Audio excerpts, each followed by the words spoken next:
পাঠ ন পড়লে মিশা শিক্ষিত হয়ে দে সৎ ঠিক কে ঠিক আর ভুল কে ভুল বলে জানবার আছে তোটার পাই বাবা সাহেব ওইটা করেলা শিক্ষিত হওয়া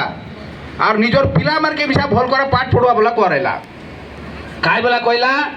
তোমার ঘরে থালি কিনা রইলে মিশা বাঁধা করা দেয়াস নয় ডিকা দেয়াস আর রুটিকে হাতে মিশা ধেরা খা মাতর পিলামানকে পাঠ পড়া বললা গোটলি ভুকে শুয়া মাতর পিলামানকে পাঠ পড়া বললা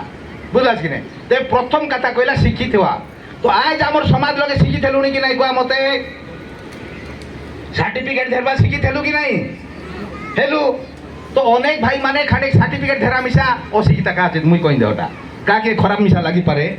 লাগ দে মাত্র আজ মিশা সার্টিফিকেট ধরা আছে বড় বড় সার্টিফিকেট মাত্র মূর্খ আঁকা আছে পাঠ পড়লা আছে সার্টিফিকেট ধরা আছে মাত্র ন পাঠ পড়বা লোক সঙ্গে সমান নাই তো বাবা ওইটা বাবা সাহেব আম্বেদকর বলা তাঁকর না 1891 এপ্রিল 14 তারিখ দিনে 14 নম্বর সন্তান রইলা তাঁকর উপরে 13 ভাই বোন রইলে 14 নম্বর লগে তাকে জন্ম হারাইলা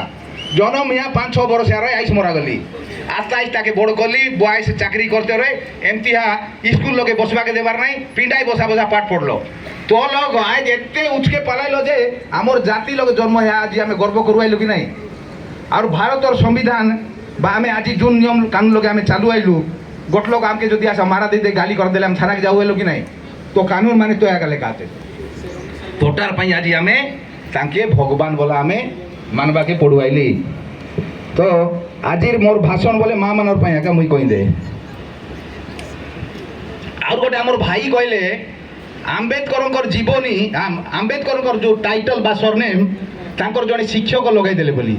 এইটা বি মিছ কথা কাইকি তাঙ্কর বড় ভাই তাঙ্কর ঠারু আগরু যাইকি স্কুলে জয়েন হইଥିଲେ তাঙ্কর গাঁ না ଥିଲା আম্বা বাড়েকর মহারাষ্ট্র